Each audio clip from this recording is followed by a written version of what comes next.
Bonjour à tous. Nous avons vu hier que Paul nous encourage à mener le combat de notre vie, le combat pour la vie, avec les armes qui viennent de Dieu et non avec les armes humaines. Nous avons parlé aussi d'un adversaire, mais quel est cet adversaire?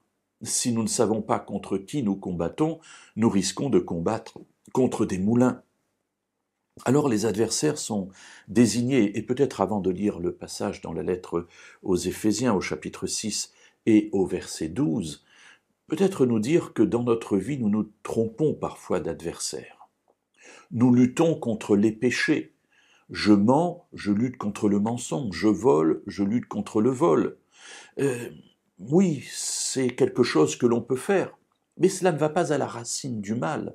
Le vol, le mensonge ne sont que l'expression visible de quelque chose qu'il y a à l'intérieur de notre cœur, du véritable problème. Alors, contre quel adversaire devons-nous lutter? Lisons ensemble dans la lettre aux Éphésiens, le chapitre 6 et le verset 12.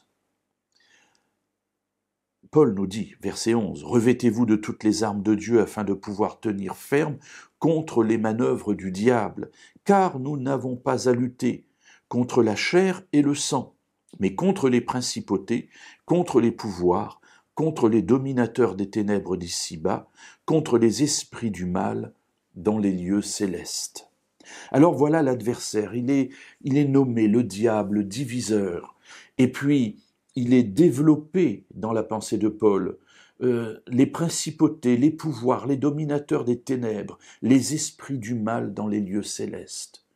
Alors, oui, dans les lieux célestes, il n'y a pas que les anges de Dieu. Les lieux célestes, ce sont les lieux qui ne sont pas les lieux de notre terre. Eh bien oui, autour de nous, il y a des anges, de bons anges qui sont là pour nous aider. J'ai déjà eu l'occasion d'en parler à plusieurs reprises, mais aussi des mauvais anges qui sont là afin de nous faire tomber. Et ils sont envoyés par le diable, par l'adversaire. Ainsi, nous n'avons pas à lutter, dit Paul, contre la chair et le sang, c'est-à-dire contre les choses visibles.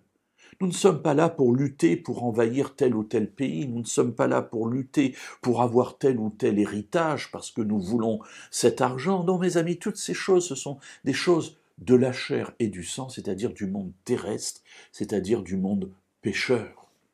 Mais nous avons à lutter une lutte spirituelle afin de transformer, ou plus exactement, de laisser Dieu transformer l'intérieur de notre cœur. Et si l'intérieur de notre cœur est purifié, si l'intérieur de notre cœur est changé, alors ce qui en sortira sera changé aussi. Et ainsi seront réglés le vol, le meurtre, le mensonge.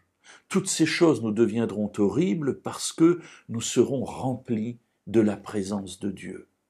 Et c'est pour cela que Paul nous dit qu'il nous faut revêtir les armes de Dieu, toutes les armes de Dieu. Parce que ce n'est pas contre le monde que nous avons à lutter, mais c'est contre les esprits envoyés par l'adversaire. Alors, mes amis, nous comprenons évidemment immédiatement qu'il nous faut des armes spéciales. Ce n'est pas avec un pistolet qu'on va pouvoir lutter contre des esprits mauvais. Alors nous verrons dans les jours suivants ce que Paul nous propose.